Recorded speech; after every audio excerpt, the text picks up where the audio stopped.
recently joined Chromia as head of data and AI like 3 months ago. So I'm part of the initiative for pushing data and AI onto Chromia chain itself. Chromia is a layer 1 that built on top of PostgreSQL, so we build a whole consensus on top of Postgres. So there's a lot of things that you can build in a data foundation towards AI use cases. So I think there's a very short pitch about Chromia. Before we start, I think Kim actually covers very well on all the verticals. I'm just going to focus on one particular use case, which is AI agents, which I think today we got a lot of different speakers that are building AI agents. They are here. Some of them flew in from Thailand, Vietnam. Yeah, I mean, just later I'll just ask them to share more on this. And then we got speakers like virtuals and projects that are building on AI agents as well. So this was back in June 2023 when we talked about AI. I think AI mainly AI use cases. I think that time the crowd was so little, and then this was the second meetup that we had talking about decentralized AI, mainly about consensus like OPML, ZKML, and bit tensors and things like that. So this was hosted in AWS. And then the today one is insane. I think we got like 200 plus people sign-ups. Yeah, it's quite insane. So I do a charting, those that like technical analysis. Yeah, so this is like a up-only chart. Yeah, we just 4x our attendees that sign up. So very bullish on this vertical, and I think everyone is wanting to know more. And we've seen that AI is the #1 mindshare. This on Kaido. I never seen this before, but AI is 66% of the mindshare. So what does it mean is that 66% of what we read on crypto Twitter is all talking about AI. So nobody talk about me, nobody talk about DeFi, nobody talk about Ethereum, everyone talks about AI agents. So it's definitely something that is very, very hot right now. I never seen this before, like 66% is quite crazy. So I built this a simple AI recommender that I collect surveys from I think 180 plus people that are interested in building AI agents. I'm just going to share a little bit on the stats that I collected. It's quite interesting to see that most people actually is at 50-50. There are still more coders than non-coders, but people wanting to build AI agents is insane. Like mostly 60%, 55% are beginners. So a lot of people just starting to explore this vertical, and that's why we've seen like a lot of interesting use cases in this space. And then people prefer no code. 50% of people prefer no code if possible. Even developers prefer no code if possible. So this is like one of the interesting things. So most beginners, they are choosing no code. Yeah. So these are all use cases. And then I think quite interesting is also traditionally when you build an AI application, we're using Python most of the time. People prefer TypeScripts over Python building AI agents. So yeah, I think that was a quick rundown from this survey.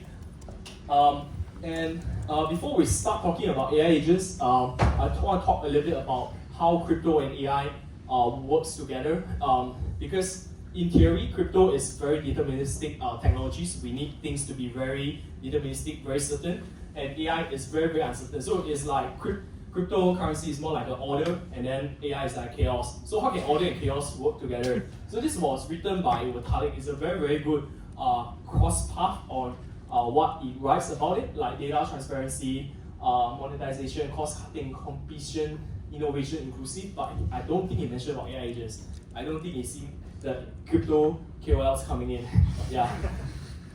Yeah, so I think this is just a quick rundown on what is AI agents, because everyone talk about AI agents. What is it really is? To be very honest, my take on AI agent is I think different people have different take on what is real AI agents. So it's a very, very subjective thing. So I'll try to keep it into. Sorry, I think this is my tweet. Never mind. So this is the tweet that I shared.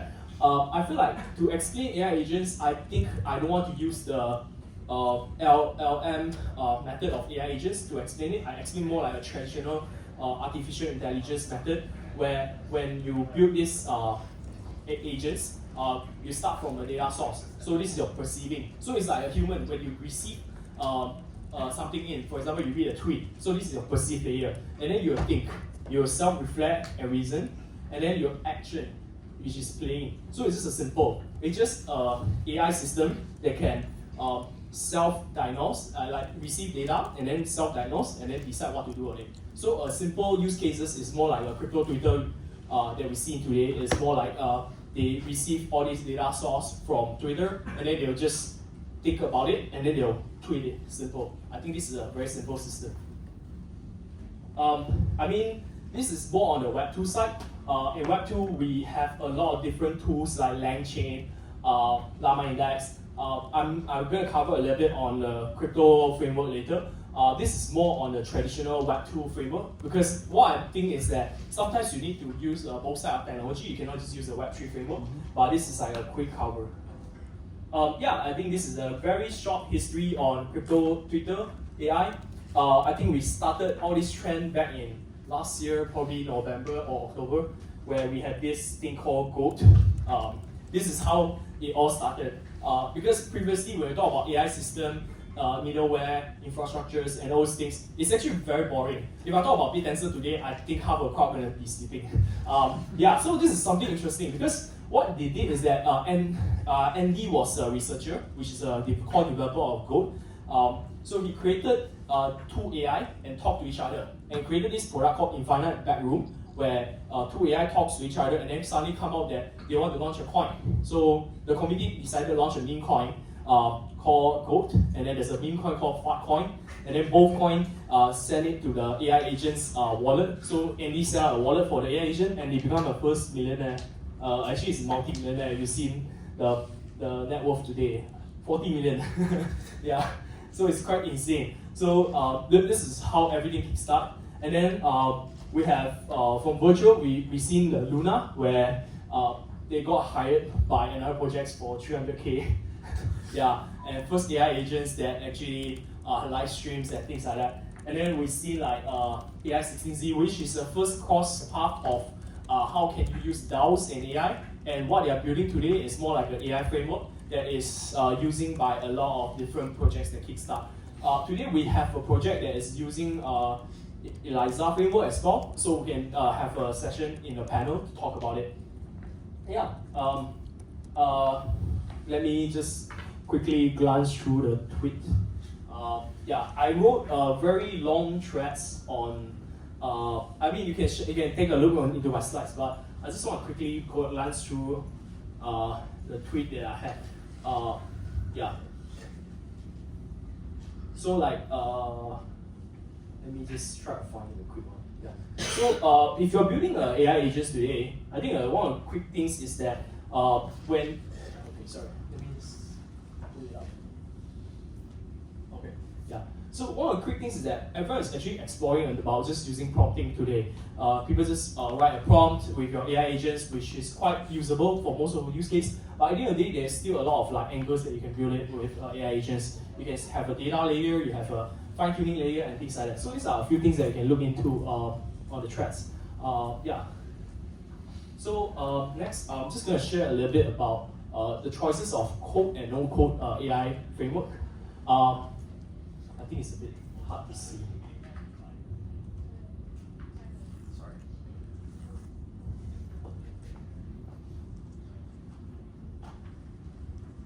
So we've seen like Virtuos is one that is providing a no-code AI platform that you can use it as an AI launchpad. We've seen another product is like AI16Z, which is creating this ELIZA OS, which is allow you to use like a more generic framework, so you can actually contribute everything in TypeScript and just write your own. They have integration into a lot of different interesting things. And then what you can do is that you can do a lot of things. For example, so this is Virtuos. I think we have a team here that can cover it. But in short, what Virtuos offer is that it's a no-code AI platform that you can use it today, and just by writing prompts, and they already source all the Twitter and things like that. So what ELIZA offers on the other end is that they offer another architecture which offers memory, character, and an action system, which can be used for Filecaster, Discord, Twitter, a lot of integrations. It can be used by different blockchains as well. They mainly focus on Solana, but it's being used by a lot of different projects that are using it. Yeah, I mean, that is mainly it, I would say, on comparing the code and no-code platform. And then lastly, I just want to share a quick demo about Chronia which is part of my job. Yeah, I think like one of the interesting things is that to build AI agents is actually it can be very, very simple. You don't need a lot of like crazy things set up and things like that. So think of it when you build an AI agent, it's like building a human. So when you're human, you decide that hey, you actually have a short-term memory, which is what I'm having a conversation with somebody. I'll always remember this recent like 5-10 conversations. I'll remember, and we have a long-term memory, which is something very significant that we can remember how things work. So for example, if things are very memorable, things that are very enjoyable, so you remember it, and everything can be stored in your database. So this is how a simple AI agent works. So you can put in the logics that filter out whether things are very significant or not, things like that. So a quick demo on the Chromia one. I just want to show a quick video. So how it works is that you can talk to the AI agents and you can see how the brain evolves. So you think of it, this is like building a brain system. To build an AI agent is like building a brain. Yeah, I think that's a quick demo for my end. And that's it, I would say. Just a quick run through on Chromia is that we have a 20 million data and AI fund where we support early stage projects building AI and things like that. Feel free to reach out to me if you want to talk about projects that you're building AI agents and things like that. And any questions from the crowd? You can just scan the QR for the slides. Yeah.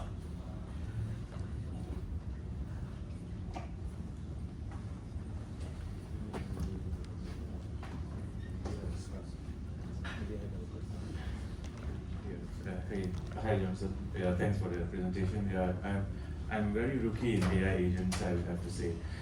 I've seen, of course, a lot of familiar names there like AI16Z, virtuals, and all those things, right?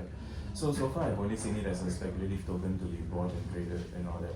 And I've of course attempted to create my own AI agents and all kind of things, but I'm really not sure the objective and fundamentals behind it, and how could I use it? I mean, like I just saw the gold and all that kind of things, right, and the Filecoin and all this. I mean, I saw them trending and all that, but I just don't know beyond speculative trading. What could I? How do I actually utilize this? Utilize the coin? Or create them to benefit me as an AI agent. What is an AI agent? Are they alive in my wallet as well? I mean, like, what are they doing actually? Okay, besides just a token? Yeah, so Thank in you. short, AI agent is just like a AI system that has, I think I explained earlier, where you have an input source of data, where you can just like collect a bunch of data and then you do some reflection and thinking and then do something else. I think the first use case that we see today is more on the Twitter side of things. People will create a crypto Twitter AI agents that just do things that like for example, tweet about a certain coin and things like that. I think that was the first use case I would say. I think everyone's just scratching the surface.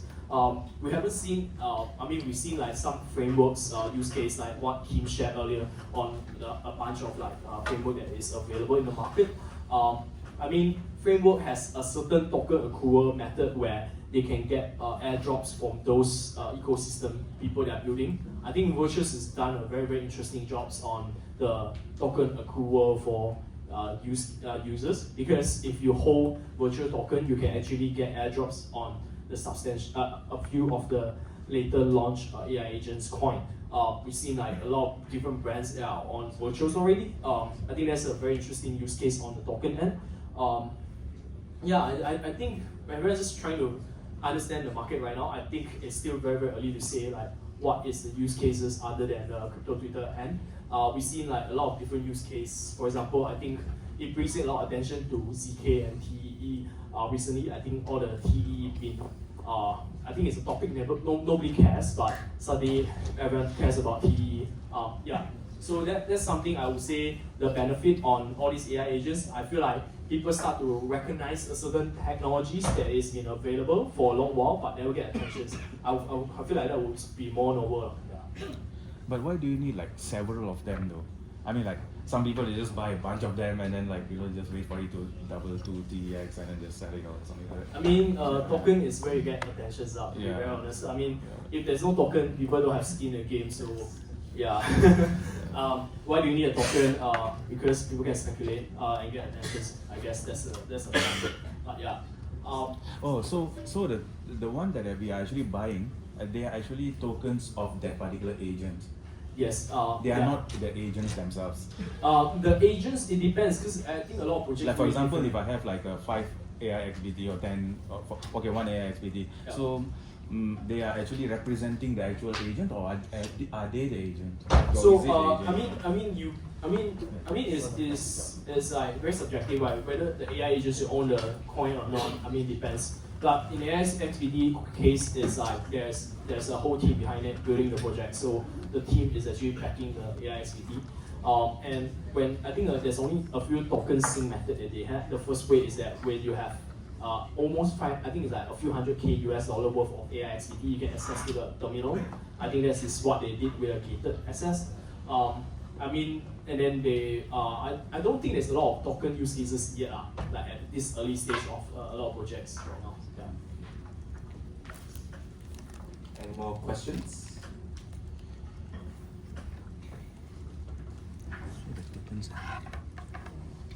So can you elaborate more on the benefits of using Chromium to build the AI agent?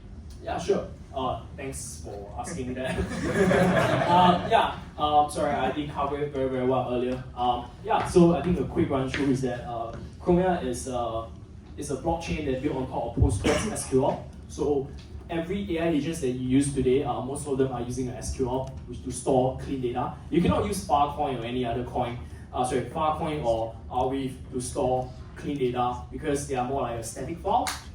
When you're building things like as complex things like that, you have to use something like a decentralized database. So Chromium offer our own programming language called RHEL, which is very similar to ORM, object relation mapping. I think to build all these things, the AI agents is just less than 100 lines of codes to build like this kind of AI agent system. Yeah, so it's not tough to build on Chromium. I think the learning curve is quite relatively easy. Compared to Solidity and Solana, it's more like they are focusing more towards a key value pair. Key value pair are very easy to use because you just need to put in one data and then you get another data. But when you want to build out a very complex relationship, you will hit a bottleneck because you have to call the RPC a lot of times just to get data. So if you build an NFT project, DeFi project before, you will know all these painful things about using an indexer. And in Chromium, you don't need an indexer because your data is already clean. Yeah. So I mean, that is a short pitch about why we want to build AI agents on Chromium. Yeah. Let's open for one more. Yeah. Question.